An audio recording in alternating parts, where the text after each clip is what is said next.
Training कौन दे रहे हैं? आईएएम के लोग दे रहे हैं, बाहर से भी लोग आ रहे हैं। देखिए,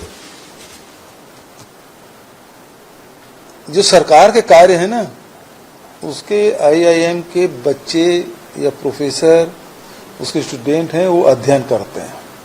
हमारी सरकार में आईआईएम के लोग जाते थे फील्ड में अध्ययन करने। यहाँ उल्टा हो रहा है कि आईआईएम से ये प्रशिक्षण ले रहे हैं, और 2 बार तो प्रशिक्षण ले चुके हैं।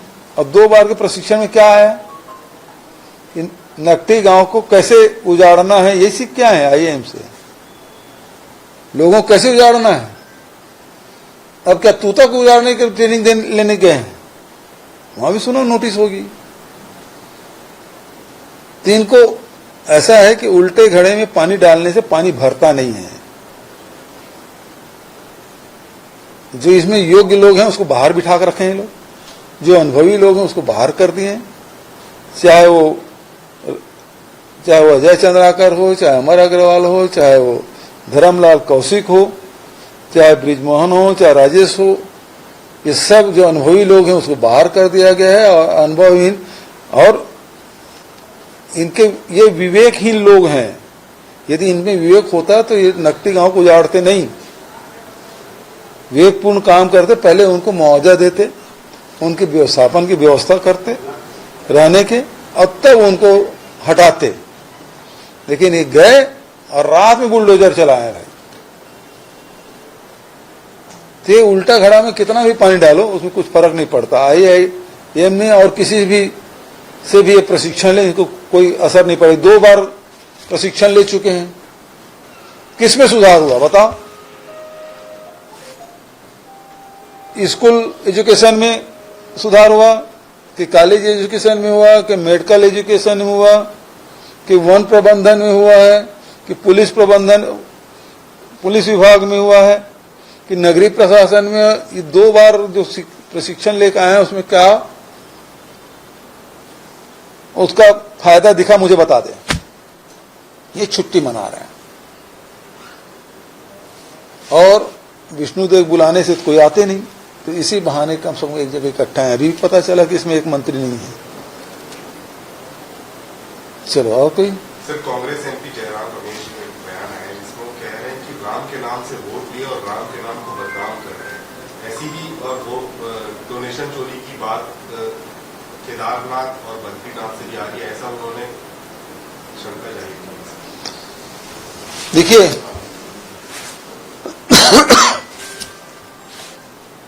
पूरे देश में इस बात की चर्चा है कि आरएसएस एक मंदिर संचालित कर रही है, वो अयोध्या का। अयोध्या मंदिर का शिलान्यास प्रधानमंत्री ने किया, उसका उद्घाटन भी प्रधानमंत्री ने किया, प्राण प्रतिष्ठा प्रधानमंत्री ने किया, ध्वजारोहण प्रधानमंत्री ने किया, ट्रस्ट प्रधानमंत्री ने बनाया, ट्रस्ट में ट्रस्टी कौन होगा वो प्रधानमंत्री ने तय किया।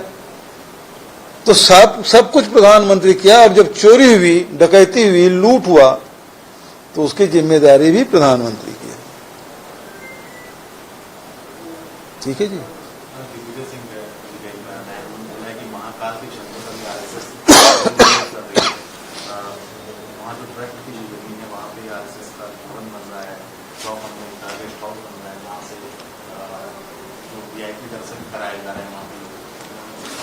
भाई सुनने में तो अयोध्या में भी आया है 1000 कमरे का एसी युक्त बने हुए हैं वहां, वो भी सब आरएसएस कब्जे में है अयोध्या में। यहां भी महाकाल में जहां आरएसएस घुसे तो समझ लीजिए उसको क्या होगा। सॉरी। ये आपने एक बयान दिया था बीजेपी को लेकर कि भाजपा यदि अभी निष्पक्ष चुनाव हो और भाजपा का चुनाव लड़े तो वो इनोवा में जाने लायक नहीं बचेगी। इसी पर उप मुख्यमंत्री अरुण साहब ने वार्ता में कहा है कि कांग्रेस जो है कई राज्यों में शून्य है और उनके पास स्कूटी में जाने लायक भी जनप्रतिनिधि नहीं बचे। उन्होंने एक बयान दिया। वो अपने बारे में बता रहे हैं क्या? तमिलनाडु में वो वैसी जाएंगे स्कूटी में, केरल में स्कूटी में जाएंगे वो, है ना। बहुत सारे राज्य हैं जिसमें भारतीय जनता पार्टी स्कूटी में जाने को आया था। कभी नहीं वो खाता नहीं खुल पाया उनका। हम लोग तो सभी राज्यों में सरकार बना चुके हैं, समझ गए ना। और बिना कांग्रेस के आलोचना किए, बिना कांग्रेस को बदनाम किए एक वोट भी नहीं पा सकते लोग। 15 साल से केंद्र में सत्ता में है, लेकिन प्रधानमंत्री भाषण देंगे तो कांग्रेस ही शुरू करते हैं। उसके बारे में बोले बिना उसको वोट नहीं मिलेगा, तो हमारे नाम के माला जप के वो सत्ता में आते हैं। नाम लेना छोड़ दे, वो ताश के पत्ते की तरह ढाढाक गिर जाएंगे। सर, आरएसएस के जनरल सेक्रेटरी दत्तात्रेय बोले कि जो राम मंदिर वाली घटना हुई है उससे वो आहत हैं और जो भी इन्वेस्टिगेशन होगा उसके बाद एक्शन लिया जाएगा, लेकिन कुछ एंटी हिंदू और एंटी नेशनल फोर्सेस हैं जो इस सिचुएशन का फायदा उठा रहे हैं।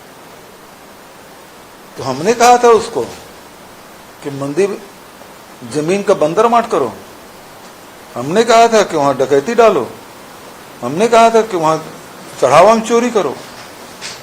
जो कुकृत्य किया है उसका जो पाप उन्होंने किया, जो महापाप किया है, उसके भागीदार तो वही होंगे। और हम लोग कोई एंटी हिंदू नहीं है, यदि हमको बोल रहे हैं तो वो हिंदुओं के नाम से हिंदुओं को डर बता के, अल्पसंख्यकों को डर बता के वो वोट लेते हैं। और हिंदुओं के लिए किया क्या है, होश बोले बताएं। हिंदुओं को का शोषण करके वो 5 सितारा कार्यालय बना लिए हैं आरएसएस का, जिसमें वो निवास करते हैं, होश बोले और मोहन भागवत। बहुत सारे मठ मंदिर हैं, उसमें तो गड़बड़ी नहीं होती। ये आरएसएस वीएचपी जहां रहते हैं वहीं गड़बड़ी क्यों हो रही है? ये सूखे की आशंका को लेकर केंद्र सरकार और राज्य सरकार के जो मंत्री है, कृषि मंत्री, उन्होंने बैठक की है कि चिंतन कर रहे हैं उस पर कि क्या बेहतर किया जा सके। अभी बुआई का समय हो गया है, अभी बैठक कर रहे हैं, किसानों के पास अभी भी समस्या बनी है, कम बारिश में कैसे फसल होंगे, खाद का प्रयोग भी ज्यादा लगता है, पानी कम होती है। देखिए, जब वैज्ञानिक बता रहे थे अनलिनो का प्रभाव पड़ेगा, तब ये मानसून पहले आ गया केरल में, इसका प्रचार कर रहे थे गोदी मीडिया के लोग, सत्ता वाले। अब जब सूखा पड़ गया है, जब पानी नहीं गिर रहा है, खंड वृष्टि हो रही है, तब ये सलाह दे रहे हैं। तो इनको कुछ समझ ही नहीं है खेती की, ये तो बर्बाद करना चाहते हैं। न इनके पास, चलो अब बोल रहे हैं कि आपको सूखे के हिसाब से तैयारी करना है, रुपाई नहीं करना है, कम पानी में आपको खेती करना है, आपको बुआई करना है। तो आपके पास बीज कौन सा है जो 60 टन जो धान है, जो अर्ली वैरायटी धान, उसके बीज कितने हैं आपके पास? और नहीं है तो लाने की क्या व्यवस्था आपने किया है?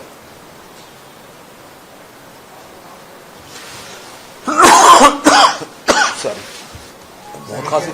इंडियन ऑयल मार्केटिंग एजेंसीज जो है उन्होंने भूटान को E20 ऑयल सप्लाई का ऑफर दिया था, भूटान ने रिजेक्ट कर दिया है। E20 की सप्लाई हम नहीं करना चाहते, आपसे कहा है भारत से, जब तक नॉर्मल पेट्रोल आपके देश में, तब तक हमें वो सप्लाई दीजिए। E20 को लेकर के आप मार्केट में भी बहुत सारी चीजें। पहली बात तो ये है कि भूटान क्या कर रहा है उससे हमको लेना देना नहीं। हमारे देश में ये है, जब $110 प्रति बैरल था, तब तो आपने पेट्रोल और डीजल के भाव को 90 रुपया से बढ़ा के आप 107 रुपये तक ले आए। पेट्रोल और डीजल में 7 रुपये तक की वृद्धि आपने की। अब चूंकि क्रूड ऑयल की कीमत अब $70 प्रति बैरल हो गया है, तो उसको कम कब करेंगे? और इस मामले में हरदीप पुरी जी कब प्रेस कॉन्फ्रेंस कर रहे हैं? जब क्रूड ऑयल की कीमत बढ़ी और कंपनियों को घाटा लगा, तब आप 1000 करोड़ कई कंपनियों को घाटा हो रहा है, उसके प्रतिनिधि के रूप में आप प्रेस कॉन्फ्रेंस किए। आज भारत की जनता को लूटा जा रहा है कंपनियों के द्वारा। $40 प्रति बैरल कम हो गया, तो उसका लाभ कब दिलाएंगे सर जनता को? ये सबसे बड़ा सवाल है। और इथेनॉल वाला जो मामला है, उसमें मिलावट की बात है, तो कितने मिला सकते हैं, कितना मिल रहा है, किसी को कुछ पता है?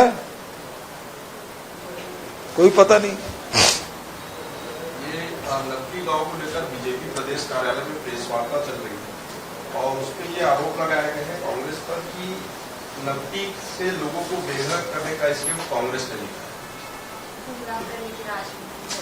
ये मूर्खता की हद है। विधायकों को प्लाट देना है, ये हमारे शासनकाल में प्रस्ताव आया था और हमारे शासनकाल में शेरी खेड़ी में सब विधायकों को, जो नए विधायक हैं, उसको प्लाट दे दिया गया है।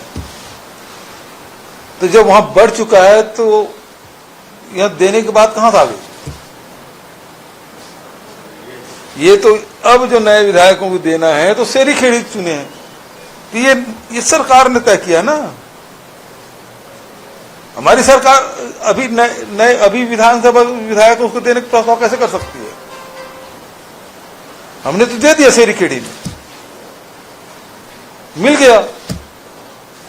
जिसको बनाना है बना रहे हैं, जिसका नहीं बना है वो नहीं बना है। लेकिन ये जो प्रस्ताव है और ये तोड़ने की कार्रवाई है वो भारतीय जनता पार्टी सरकार की, हमारी नहीं है। हमने दे दिया शेरी खेड़ी में।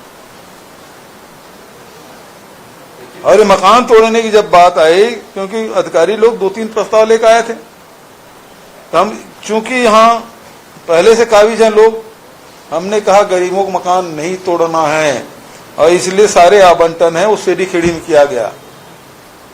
तो मामला तो ही रफा दफा हो गया। हमारे पास 3 ऑप्शन है ना। हमने उस ऑप्शन को कहा जो विवादित नहीं है, जहां कब्जा नहीं है, हमने उसको चयन किया। तो गरीब लोगों को उजाड़ के हम नहीं देना चाहते विधायकों को, हमने शेरी खेड़ी में दे दिया। ये तो गरीबों को उजाड़ के विधायकों को देना चाहते हैं और कर दिया, तोड़ दिया इन्होंने हमारे ऊपर। अच्छा ये बताओ, हमारी योजना जो चल रही है तो केवल उस समय 3 ठोक प्रस्ताव रखे थे, ये उसमें हमने कहा शेरी खेड़ी और दे दिया। अभी अब बताओ, हमारी सरकार ने बेरोजगारी भत्ता देने का फैसला किया, दे रहे थे, तो उसको बंद क्यों कर दिया? राजीव गांधी किसान न्याय योजना हम लोग दे रहे थे, बंद क्यों कर दिया? है ना। जो परीक्षाएं हैं वो फ्री में होता था, वो बंद कर दिया। हमने बच्चों को बस फ्री पास किया था, बंद क्यों कर दिया? कितनी योजनाएं हैं जो हमारे साथ संचालित थी। गौठान योजना हमारी संचालित थी, क्यों बंद कर दिया? ये तो संचालित थी ना। वहां नकटी में हमने उसको लिया नहीं है, हमारा अस्पताल अब वो अटल के नाम से कर रहे हैं, है ना। Mahatma Gandhi rural industrial park बंद क्यों पड़ा है? जो संचालित था वो बंद। अच्छा, एक सवाल ये भी, सांसद ब्रिजमोहन अग्रवाल खुलकर विरोध कर रहे हैं इस पूरे मामले को लेकर। क्या लगता है उनको पर भी कुछ शिकंजा कसने के लिए पार्टी कर सकती है? क्योंकि देखा गया कि जब भी ऐसा विरोध करते हैं कोई अपनी सरकार में, तो कहीं न कहीं एक्शन उठ पर। देखो, ब्रिजमोहन अग्रवाल के पावर धीरे धीरे कम कर रहे हैं, सिंक होते जा रहा है, सिमट रहा है और धीरे से उसको राजनीतिक अस्तित्व समाप्त कर रहे हैं। अरे बलराज मधोक को, लाल कृष्ण आडवाणी को, मुरली मनोहर जोशी को नहीं छोड़े, वसुंधरा राजे सिंधिया, अब वर्तमान में देख लो, वसुंधरा राजे सिंधिया, रमन सिंह, शिवराज सिंह, सबको खत्म कर दिया, येदियुरप्पा खत्म कर दिया। तो फिर ब्रिजमोहन अग्रवाल जी कहाँ लगते हैं? ये इस पीढ़ी भी खत्म कर रहे हैं ना। अजय अग्रवाल बिलासपुर से लेके कुरुद तक, अब देख लीजिए। ठीक है, अब चलाओ इतना। पत्र लेकिन उसमें 2022 में लिखा है। किसका? वो एक वायरल हो रहा है। कौन सा? कांग्रेस सरकार में गाँव को गृह निर्माण मंडल से हमने रोक दिया ना। अधिकारी तो प्रस्ताव लाते छे जी, निर्णय करना सरकार का काम है। नकटी गांव भी लाए, शेरी कड़ी लाए, और कौन सा था?